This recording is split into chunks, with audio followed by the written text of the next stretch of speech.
그가 몸 안에 있었는지 몸 밖에 있었는지 나는 모르거니와 하나님은 아시느니라. 그가 몸 안에 있는 몸 밖에 있는 나는 모르거니와 하나님은 아시느니라. 같이 봅니다. 그가 낙원으로 이끌려가서 말로 표현할 수 없는 말을 들었으니 사람이 가히 이르지 못할 말이었다. 이탈이라는 말이 있습니다. 자기 몸을 자신이 떠나가지고 몸 밖의 세계를 경험하는 그러한 얘기들을 표현할 때에 육체 이탈이라 이런 설명을 합니다. 오늘 사도 바울은 그러한 개념으로 우리가 이해할 수 있는 얘기들을 고린도후서 12장에 쓰고 있습니다. 그것은 편지가 쓰여지는 시점에서 14년 전에 바로 자기가 육체 이탈에 경험을 했다라고 말합니다. 그 표현을 자기가 몸 안에 있었는지 정말 몸을 떠나서 몸 밖에 있었는지 하나님만 아신다. 그렇게 함으로써 이 말은 내가 모른다는 뜻이 아니라 하나님이 아시고 아시는 아주 확실한 사실이다 라는 얘기를 그렇게 표현하고 있습니다. 그래서 이 지구상이 아닌 하나님 나라 삼층천에 자기가 도달했다.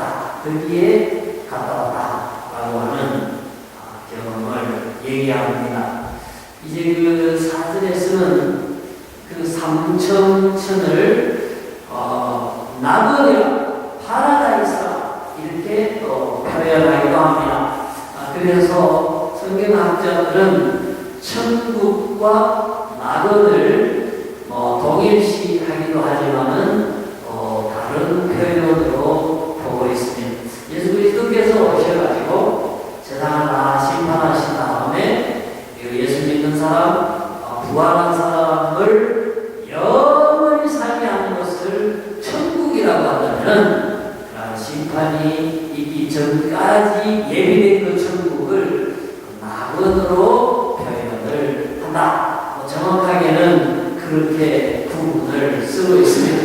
어쨌든 사도 바울은 죽은 다음에 예수 믿는 사람이 갈 수 있는 하나님의 나라, 낙원을 살아있는 동안에 자기 몸을 떠나서 경험하고 돌아왔다 하는 놀라운 얘기를 하고 있습니다. 저는 이러한 경험이 사도 바울의 신앙에 큰 영향을 미쳤으리라 이렇게 생각합니다.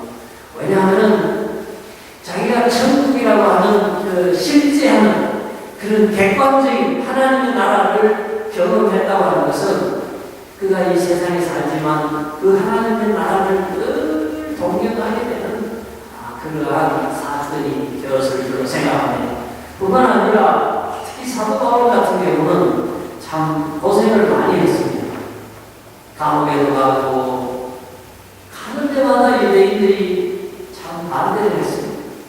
그리고 핍박하고 맞기도 하고 강도도 만나고 여러 어려움을 겪는 사도 바울에게 있어서 우리 같은 그냥 평범한 그 모든 안전과 삶이 보장된 세계에서 신앙생활하는 사람들보다도 훨씬 더 하나님이 살아계셔서 하나님이 예비하신 나라가 얼마나 아름답고 그러하여 선교와 복음과 교회를 위해서 고난을 받더라도 끝까지 승리하면은 얼마나 위대한 하나님의 나라가 그에게 주어진다고 하는 이러한 위로와 희망이 더 필요했을 것입니다. 그래서 주님은 남들이 보지 못하는 그 천국 낙원을 미리 사도 바울에게 보여주신 것으로 생각됩니다.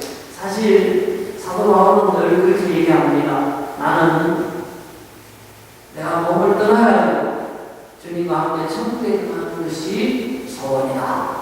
그는 살아있을 때에도 그런 말을 성경에 사용했습니다. 그만큼 천국에 대한 확실한 신앙이 있었고 그 신앙으로 많은 어려움들을 이기고 자기에게 주어진 선교사로서의 복음 전가하는 사명을 충실히 감당할 수가 있었던 것입니다. 저는 때때로 그런 생각합니다. 야, 나도 정말 살아있을 거면 우리가 뭐 이런 여행하고 뭐 하듯이 천국에 가가지고 하나님도 한번 만나 뵙고 그 나라의 그 수정 강에서 배도 한번 타보고 생명나무 과실도 한번 따먹어보고 베드로도 만나가지고 왜 다물기 전에 그렇게 주님을 부인했는지 그런 것 한번 물어보고 싶어요. 그러면은 얼마나 좋을 것 같아요. 간절거리도 있고 말이에요. 더 생각이 확실해질 것 같아요. 그러나 하나님은 저에게 그런 것을 허락지 않으셨어요. 많은 사람에게 허락지 않으셨어요. 그러나 한 1000명에 1명 정도는 죽었다가 다시 살아나는 그런 경험이 있다고 합니다. 근데 그 사람들은 아무도 자기 말을 안 믿어주기 때문에 살아있는 사람들이 얘기하지 않는 경향을 가지고 있기 때문에 우리가 그런 얘기를 잘 못 듣지만은 지금도 서점에도 보면은 단정에도 보면은 죽음에서 살아난 사람들, 특별히 사도 바울처럼 천국에 갔다가 경험하고 온 사람들 얘기가 나다니고 있습니다. 그래서 저는 그게 뭐 사실인지 아니면 뭐 그 사람이 꾼 개꿈인지 정확하게 객관적으로 구별할 방법이 없어서 사도 바울이 성경에 기록한 것과 같은 100%의 신뢰를 주지를 못합니다. 그러나 분명한 것은 절대 진리, 변함없는 일절일행도 바꿀 수 없는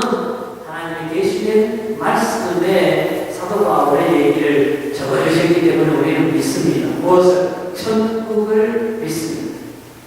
그래서 내가 가보지는 않았지만은 사도 바울, 우리가 믿을 수 있는 사도 바울이 갔다 왔습니다.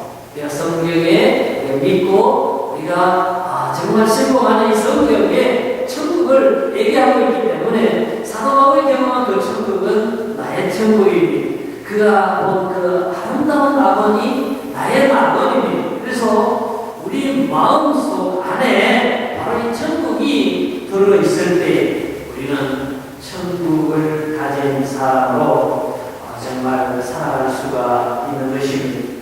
저는 가나다 오기 전에 그런 얘기를 들었어요. 미국에 있는데 어디 큰 이렇게 벽화 그림이 있었어요. 우리 교회에. 그 그림은 뭐냐면 나무가 빽빽하게 있는데 단풍이 환하게 들어가지고 있는, 그리고 바닥에도 단풍 나무 잎이 깔려가지고 있는 너무나 아름다운 숲의 광경이 있어요. 그래가지고 우리 교회는 누가 새가족이 등록하면은 교우 등록 사진을 찍을 때에 그 단풍나무 배경 그림 앞에 가서 사진을 찍었어요. 근데 어느 날 누가 그러는 거예요. 우리 교회 노장로님이라고 여기 카나다 여기 왔다 갔다 하신 경험이 있는 분인데 나보고 그래요. 목사님 저거 어디 그림인지 아세요? 저는 모르는데요. 저거요 카나다 그림이에요. 가을에 카나다 가면 단풍이 저렇게 뜬다는 거예요. 그렇습니까? 그래서 제가 카나다 오기 전에 그런 생각을 했어요. 카나다는 나무가 이렇게 많은가보다. 가을이 되면 단풍이 아름다울까 이렇게 생각을 했어요. 그리고 제가 토론토에 와서 가을에 돈 댄디 그 팍을 보니까 세상에 그 그림은 비교도 안 돼. 백분이 LA에서는 상상도 할 수 없는 단풍이 온천지에 드는 걸 제가 봤어요. 여러분, 천국이 그런 것입니다. 지금은 우리가 사도 바울을 믿고 성경을 바라보면서 그저 나그네 있구나, 그저 나그네 우리를 위해서 나를 위해서 예비되어 있구나. 그 나라에 가면 내가 죽음이 끝나고 생명으로 정말 어둠이 물러가고 빛으로 어둠 보람과 눈물이 사라지고 하나님 주시는 도움과 찬송과 구원받은 백성들과 함께 영원한 행복이 천국이 6배겠구나. 이렇게 생각하는 그 천국이 실제적으로 우리 앞에 다가올 것입니다. 아멘. 그날에는 우리가 정말 희미하게 보는 것이 밝은 눈으로 보게 되고, 우리가 말로만 글로만 들어오고 하는 것이 실제로 우리 앞에 나의 천국으로, 나의 하나님으로, 나의 낙원으로, 나의 행복으로, 나의 영생으로, 구원으로 다가올 것입니다. 그래서 이 믿음을 가지고 우리도 어려운 일이 있잖아요. 때때로 아플 때도 있잖아요. 때때로 걱정되는 일도 있잖아요. 때때로 고난을 겪을 때도 있잖아요. 때때로 불의한 사람들을 보잖아요. 때때로 누가 사단의 세력들이 설치는 못 돼요.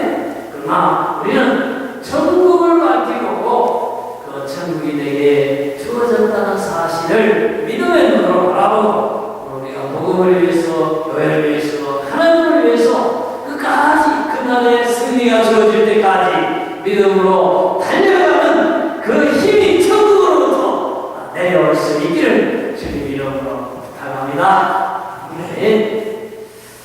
다음에 우리 말씀 한 구절 들어보겠습니다. 네, 넘겨주세요. 여러 계시를 받은 것이 지극히 크므로 너무 자만하지 않게 하시려고. 읽어보세요. 이는 나를 쳐서 너무 자만하지 않게 하려 하시리라. 이것이 내게서 떠나가게 하기 위하여 내가 3번 주께 간구하였더니 나에게 이르시기를,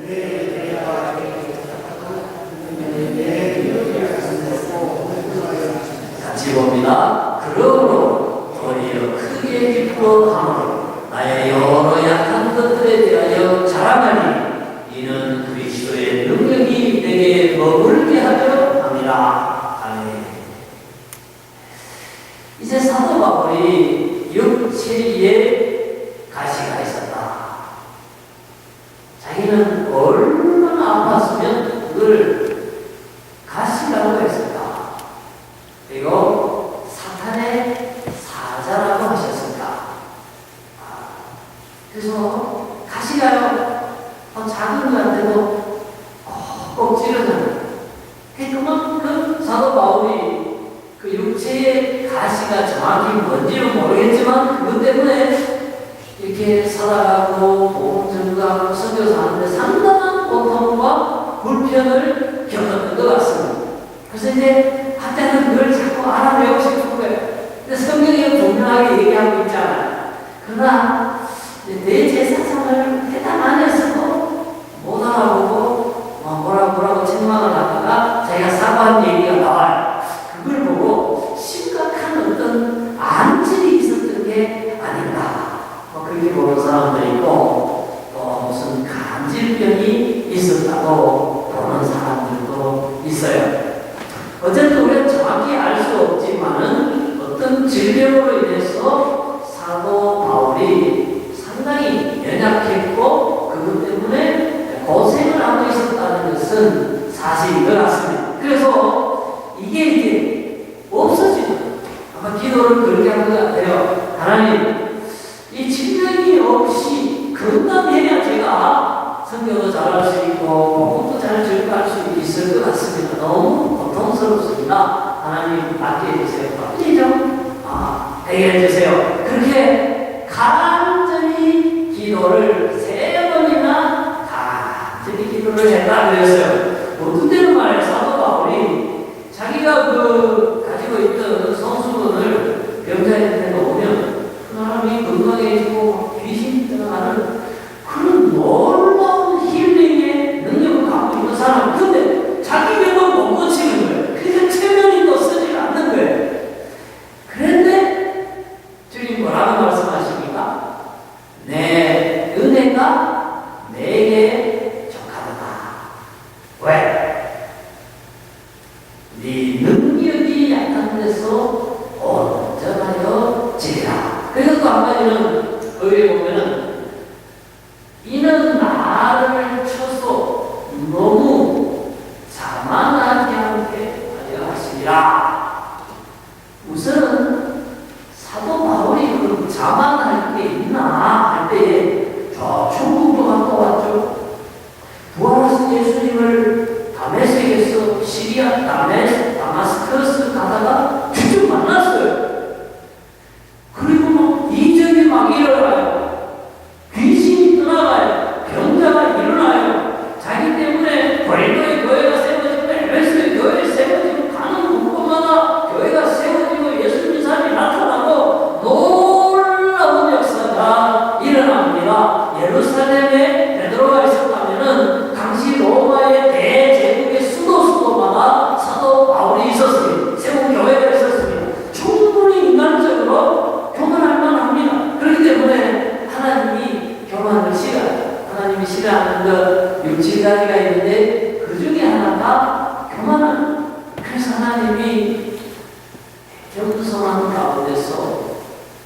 사람이 그러잖아요. 바울이 지명령을 한다면은 어떻게 자기 병도 못 고치고 비실비실하고 늘 고통받으면서 남을 낫게 하느냐. 자기는 아픈데 죽은 사람이 살아나고 정말 중병이 걸린 사람이 일어나고 말이죠. 놀라운 일들이 일어나는 거니까 이거는 하나님의 능력이요. 바울에게서 되어지는 모든 이적이 하나님의 이적이다 해서 하나님의 영광을 돌리게 되는 그런 결과가 나타나는 것입니다. 바울에게도 나타나고 다른 사람에게도 나타나는 것입니다. 그래서 하나님 이제 깨달았습니다. 나에게 질병이 있는 것, 해결되지 않는 가시가 있는 것은 나를 저주한 것이 아니라 내가 무슨 죄를 지었을까 아니라 하나님께서 나와 겸손하게 만들고 겸손한 중에서도 제 능력과 이적이 더 크게 계속적으로 일어나서 하나님의 어제 영광 받으시기 위해서 내게 은혜로 주신 고통이요, 은혜로 주신 질병이요, 은혜로 주신 기도의 응답입니다 하는 것을 깨닫게 된 것입니다. 그래서 사도 바울이 바뀌었습니다. 이제는 그것 때문에 기도하는 게 아니라 여러 약한 것들에 대하여 자랑을 하고 크게 기뻐한다. 왜? 그걸로 인해서 주의 능력이 나타나기 때문에, 그걸로 인하여 자기가 자만하지 않기 때문에, 그걸로 인하여 주신 사명을 잘 감당할 수 있기 때문에 라고 얘기를 하고 있습니다. 우리는 사도 바울이 고린도후서 12장에서 이런 말씀을 경험을 은혜를 나눠줬기 때문에 정말 육체의 가식을 가진 사람들이 위로를 받습니다. 그리고 아무리 기도해도 해결되지 않는 아픔과 어려움을 가진 사람들이 그 자기의 아픔을 하나님이 왜 나에게 이렇게 헌금을 드리고 이렇게 주를 위하여 기도하고 이렇게 복음과 교회를 위하여 충성하고 살아가는데도 불구하고 왜 하나님이 이 가시를 뽑아주지 아니하시는 건가, 이런 퀘스천을 갖고 있는 사람들에게 하나님이 말씀을 통하여 응답하시고 설명을 주시고 위로를 주시고 해결을 주시는 그런 놀라운 말씀이 되고 있다 하는 것입니다. 여러분에게는 어떤 가시가 있습니다. 여러분 진짜 작은 가시는요 그 얘기할 수 있어요. 여인들이 얘기할 수 있고 친구들이 상담할 수도 있고 하다도 얘기할 수 있어요. 그런데요 진짜 내 마음속에 나를 아프게 하고 또한 나를 고통스럽게 하면서도 해결도 되지 않고 누구에게도 얘기할 수 없는, 사도 바울도 지금 구체적으로 얘기 안 하잖아요. 그런 내용의 가시들이 있을 수 있어요. 여러분 저에게도 그런 가시가 있어요.